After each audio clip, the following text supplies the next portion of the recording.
voyagé pour apprendre mon métier. Donc là, ça a été un peu la découverte avec le Québec. Et j'ai voulu revenir plus tard pour m'y installer. Il y a une histoire particulière avec l'île d'Orléans. L'architecture, même si c'est pas forcément de la pierre, mais il y a une histoire forte et moi, je suis très sensible à ça.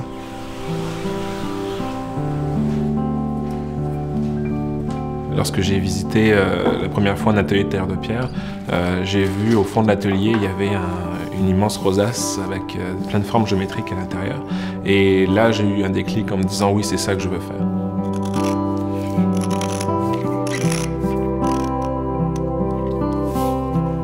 Ça fait 14 ans que j'ai commencé à tailler de la pierre. Et quand j'ai commencé à travailler, on m'a dit « Tu pourras dire que tu es tailleur de pierre au bout de 10 ans ». L'apprentissage est long. Il y a tellement de particularités dans ce métier-là, il est très vaste.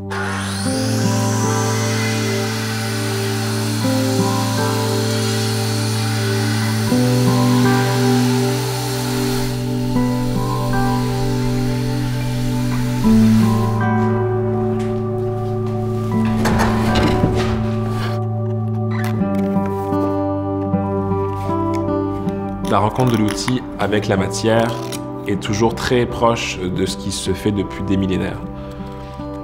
D'ailleurs, quand je reproduis une pierre, quand il y a des rénovations, des phases de restauration de bâtiments, de patrimoniaux en pierre, assez souvent je viens retrouver les étapes de travail du tailleur de pierre qui l'a taillé il y a 200, 300 ans. Parce qu'on a tous la même méthode depuis toujours, c'est un savoir qui s'est retransmis et c'est comme ça aussi que moi j'ai appris, donc je reproduis cette façon-là aussi.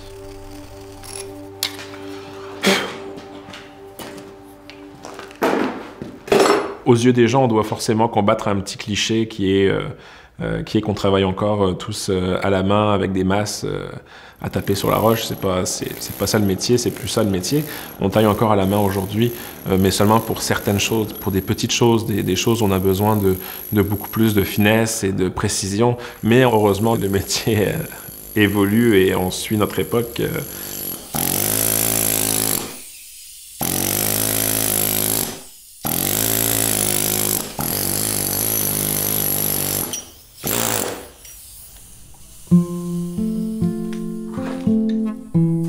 En France, il y a plusieurs dizaines de milliers de tailleurs de pierre. Au Québec, on est une quinzaine.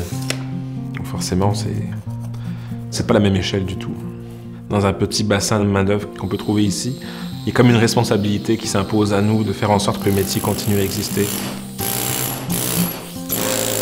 J'ai appris grâce à des plus anciens qui m'ont montré et expliqué le métier. Fait que je me sens comme le devoir aussi de retransmettre ça.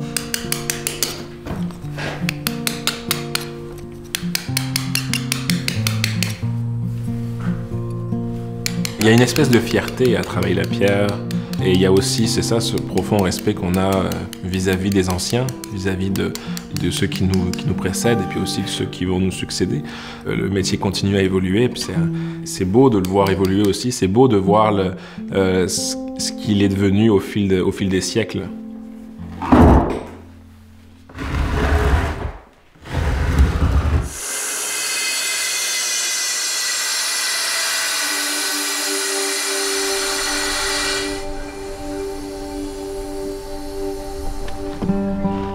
Chaque étape de travail dans la taille d'une pierre vient aider à tracer la suivante. Donc c'est pour ça que la rigueur est importante pour ça.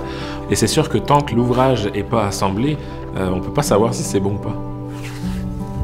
Donc on peut passer des semaines et des semaines à préparer un projet, tant qu'on ne pose pas les pierres, on ne peut pas savoir si c'est bon ou pas. Donc c'est sûr que c'est cette finalité-là qui amène aussi la satisfaction du travail bien fait.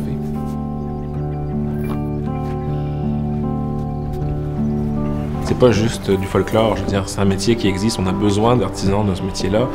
Un objet ou un ouvrage taillé à la main, le résultat n'est pas le même, il n'y a pas la même âme dans ce qui est fait. Mon métier est un patrimoine immatériel, mais après, le résultat qui découle de ce métier-là deviennent aussi du patrimoine matériel.